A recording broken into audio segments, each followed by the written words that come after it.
My people, wonder shall never end. Hey, they said Kabieyesi was shocked, as in he couldn't believe it, that a palace chef exposed how Blueblo wanted him to put white substance in Kabieyesi's food. My people, allegedly, oh.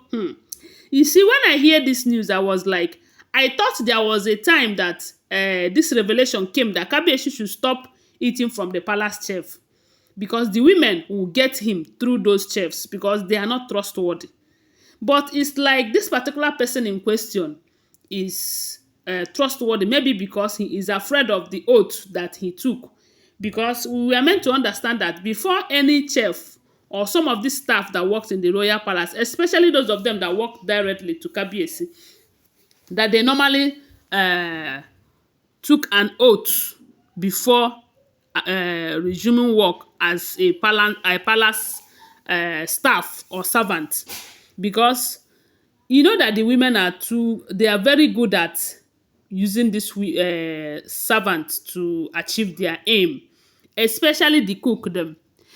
If you remember when Ife and Ife was in the palace, she said that Kabieyesi is dancing to the tune of these ladies because he have eaten something in his mouth, something that they put in his food.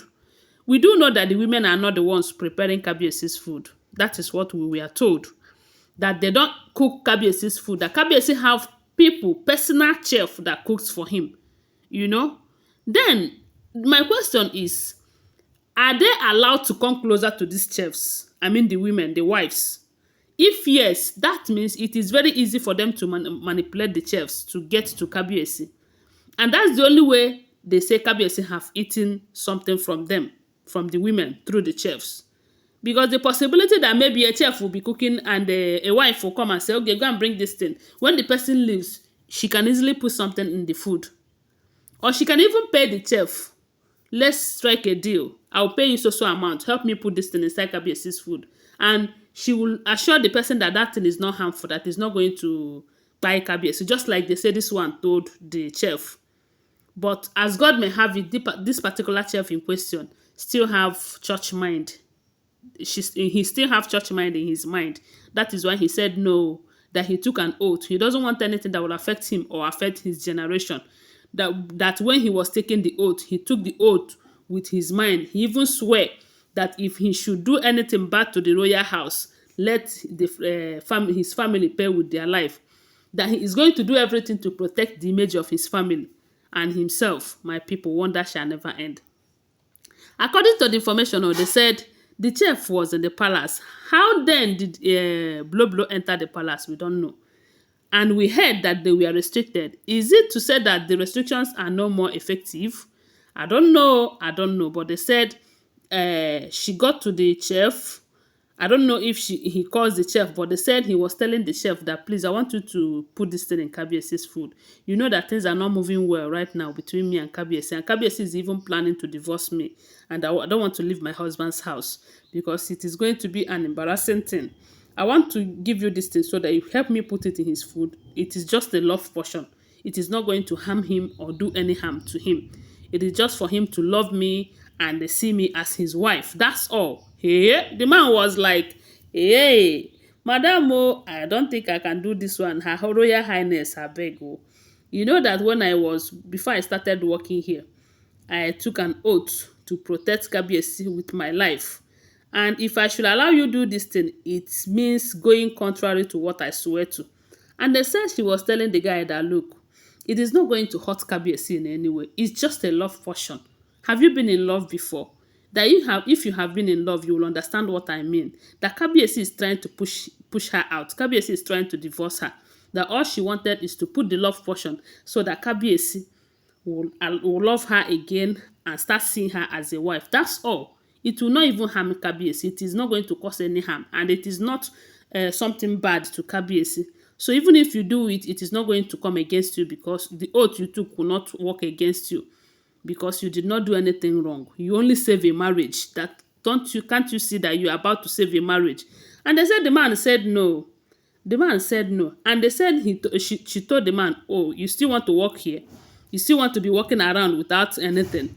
If you still value your life, you better do it. That was how they said the man said no, that he's not going to do it, even if it means him leaving the palace, that he is going to leave the palace, that he took an oath and he's not ready to go contrary to the oath that he took to protect Kabieyesi and everything that has to do with the throne.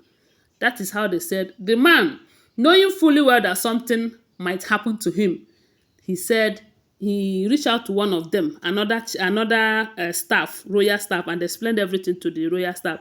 Then the royal staff told him to go and report it to Kabieyesi in case of necessity, because you see these women, they are powerful and they can do anything to you. Just like the security guy, the chief security. You know that there was a time they want to enter the palace and they said those security men stopped them. So on several occasions, they have tried to go against Kabieyesi's restriction. But because those security guards are not working with them, they said they keep making them to obey the rules, as making the women to obey the rules because they are working under Kabieyesi's instruction. So when they find out that this man is a threat to their activities in the palace, they set him up. I don't know if you have heard about it. They set the security guard up with a lady saying that he entered another man's fiancé, and that was how they locked him up. But because God is still with him, they said the young man called Queen Naomi and told Queen Naomi everything. And as God may have it, he recorded his conversation with the lady in question. And at the end of the day, they find out that he did not do anything.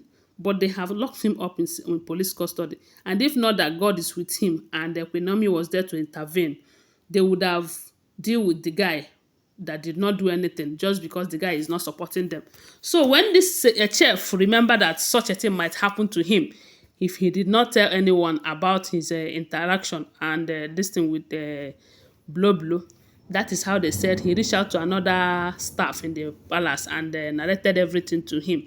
And the guy in question advised him to go and meet Kabieyesi to expose all of these things so that if anything happens tomorrow, if they set him up tomorrow, because they are very good at that, Kabieyesi will know that it is because of the fact that he refused to accept her offer to put a white substance in Kabieyesi's food.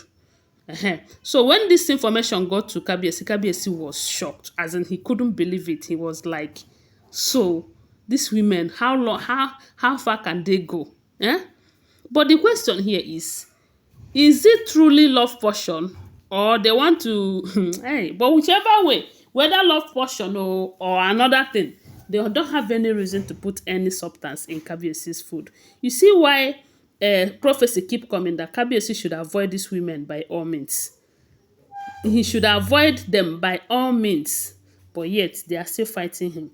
Anyway, guys, thanks for watching. I want to remind you that these are all alleged information, okay? I do not live in the palace. I am just a blogger. When I get this information, I come and share it here with you.